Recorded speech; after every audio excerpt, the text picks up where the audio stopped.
Okay, guys, it's probably gonna be a long one. The dog's barking over there, so don't let it distract you. But we have a lot to talk about, and I'd rather just put it all on one video.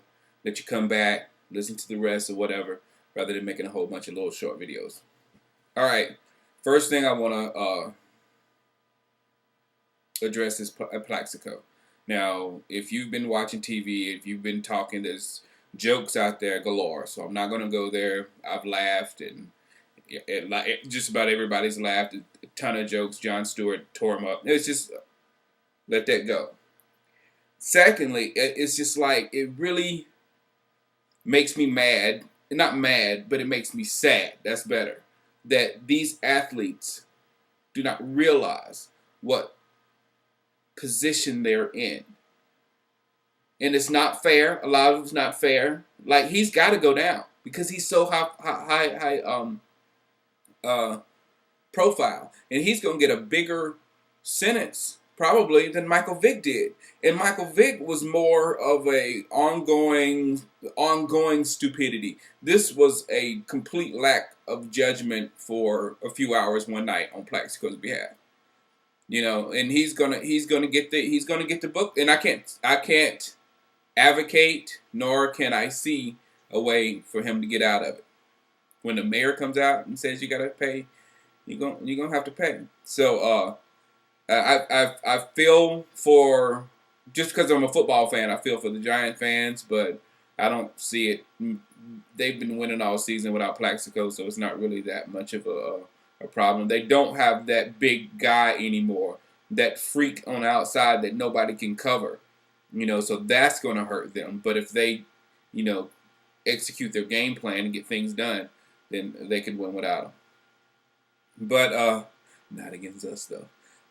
Next one, the steroid thing has really it's got me really upset. I was the night before they made the ruling, I was like mad downstairs and said if these guys suspend these players, if the NFL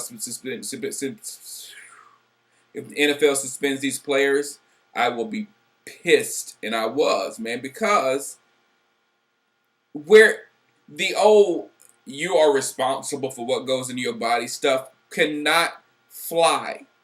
You cannot be that absolute because there are so many cases outside of that.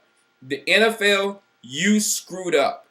You screwed up by withholding evidence or withholding information from players in hopes to bust other players. That is a witch hunt. That is not protecting and doing the right things to keep drugs out of the league. That is a witch hunt. That is going after people, which I don't agree with. I agree with setting the rules. Of course, there's always going to be some holes.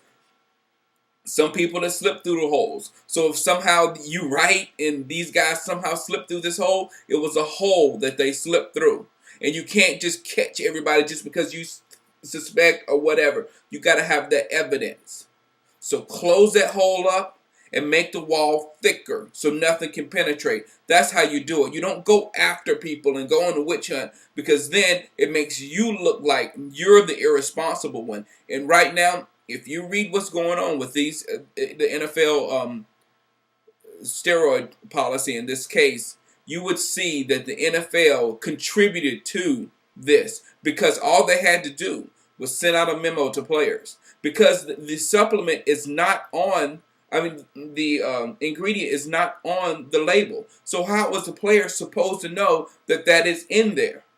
Unless the league lets them know. The players don't have chemists in their house where they can go and check and see exactly what's in each pill. They don't have that. If it's not on the bottle, how is the consumer going to know?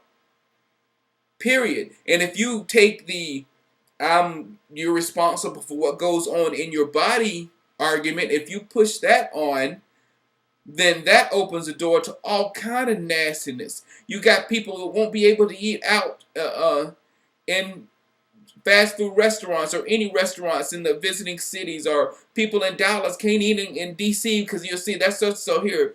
put this andrexatol or whatever in their meat, and watch them. They'll get suspended. It's so much stuff that you can do if you keep that whatever goes in their body is their problem thing.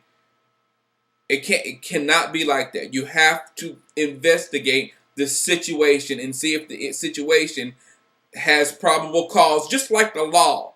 You know what I'm saying? NFL, be flexible like the law. That's all I'm saying. You can't be absolute and think that you're going to be right all the time. Period. So the Williams brothers, they got reinstated this morning. So it's going to go, and it's like this. Now they can play against Detroit, but if the judge comes back and says that no, the NFL is right, then the next 3 games plus the game in the playoff, if they get to the playoffs, will be suspended. So it's just pushing the suspension, So hopefully, I guess the Vikings are hoping they can push this suspension off, until the beginning of next year, if anything. So that's what they're doing. And the NFL Players Association filed grievance for 5 of the players. Only one that's not doing it is the snapper for Houston. He's just happy to be in the NFL. He'll do whatever they tell him to do. On to Pittsburgh. It's gonna be a tough game. I like the matchup personally. I really do. The only thing that really scares me about the Pittsburgh playing in Pittsburgh is that ferocious turf monster there. It seems like, the field is so bad. I know you remember the game last year with Miami. It was on Sunday Night Football or Monday Night Football on ESPN. And they kicked the ball. It was raining there. And they kicked the ball, and the ball just stopped in the field. It was sticking out. So, that's the game Ricky Williams got hurt, too. Ricky Williams got his foot caught in the turf monster and got turned or whatever. So, I do not like that field. It seems like that's what Pittsburgh does. The field neutralizes their opponent, and then they just tee off and destroys them. So that's the only thing I'm worried about. But everybody's talking about the Blitzburgh sack machine or whatever, and how we're going to stop them from sacking. But Pittsburgh has given up 36 sacks this year. Roethlisberger has been, torn up. And on contrast, we've only given up 18. It's not that great. But, if it was Tony Romo back there, it would have been much less, the whole time. So, we can get some pressure on Roethlisberger, and I think we should. I think Parker's not 100%. Moore is not is a lightweight. We've proven that all Moore can do is catch that pass, that short pass, and take it for a little bit or whatever. But he cannot, penetrate the middle of your defense. So I think we can do that. I think we can neutralize their run and get some pressure on the pass. So I'm telling you this week, watch our defense, because these next few games are the games where our defense is going to really have to win it for us, because the Dallas offense can outscore the Pittsburgh offense.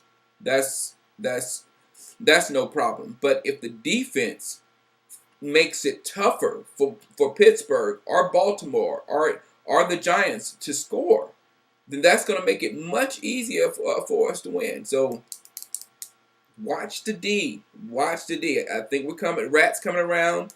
I think we'll be okay.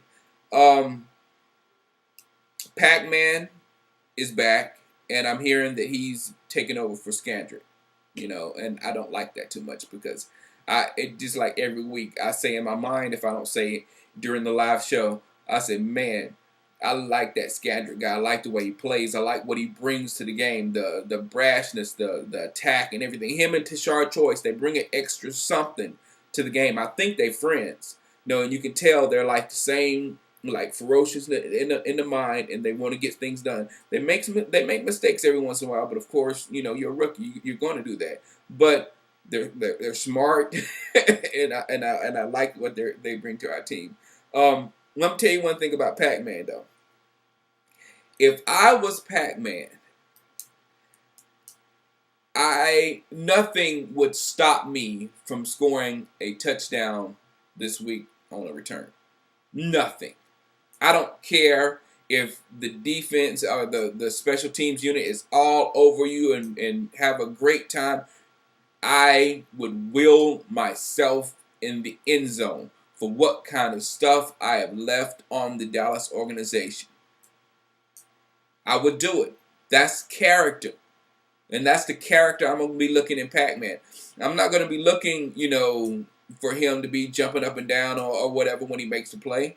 I want to see a guy who appreciates his time in the NFL, appreciates the honor of wearing that star on the helmet, and a guy who's driven to prove to us the real person that we all probably think he is, because I think he's a good guy. But now is the time when he has to focus and make sure that everyone sees the true Adam Jones. Because that's what's going to have to happen. If the true Adam Jones is a idiot, then he's got to go. He's got to go. But if the true Adam Jones is better than that, if the true Adam Jones is going to go out there and do the best that he can to make something better out of his life, then that's exactly what I expect out of Pac-Man and nothing else. Nothing else. Because I'm telling you, it's a lot of times I cannot put myself in the place of these athletes. But in this particular situation, I can't, because nothing would stop me from proving to you that I deserve it. Period. So let's see, Pac-Man. We'll be watching. D-Ware and MB3, I'm not sure about those guys. D-Ware, I want to believe in him. I want to say that he's going to be all right.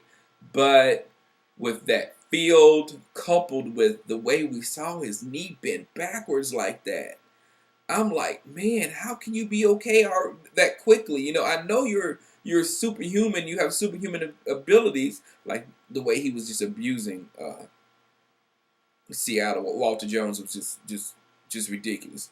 But that looks rough. And then Marion Barber's toe. I've never seen anything take Marion Barber out the game like that. And a toe for running back is almost is more important than a pinky on the quarterback. And we all know how important a pinky on the quarterback is, especially when we watch Tony Romo throw the ball out there. So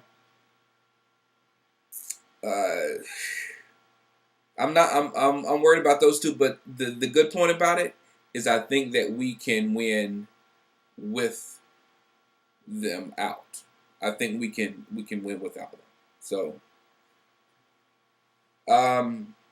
Tashard Choice is a good thing. It's a real good thing that he's getting a chance to show, because what I saw in training camp and what we saw kind of a glimpse of last week, we see somebody who can do it, who absolutely can do it. So if he comes and he proves against these defenses that he can do it, then next year we have a legitimate three-headed monster. The one I was talking about at the beginning of the season. We have a legitimate three-headed monster at running back, 3 different running backs that can do 3 different things. So go to Shard. I'm looking for a big game from Roy. I'm looking for a big game from Jay Witt. I'm looking for a big game from Bennett also. I'm looking for us to get the ball to our big guys, because if we get the ball to the big guys that can get those sure catches and just move the ball steadily down the field, we won't have to use our speed guys. Well, we don't have that many speed guys left, but we don't have to use anything else but our brute force to get the ball into end zone, and that's what we're gonna have to do against Pittsburgh. 3-4 touchdowns, they're done. And that's my thing. I think we win this game. I think we can take them, and I think this game is going to put us back into the upper echelon of the NFL teams right now. The difference is with us up there in the upper echelons, if we fall one time, if we miss one game, then we've gone. So that's the difference. All right. I'll be in the game. I'll be at the live room on Sunday watching the game. Come by if you want to. Holler. Peace.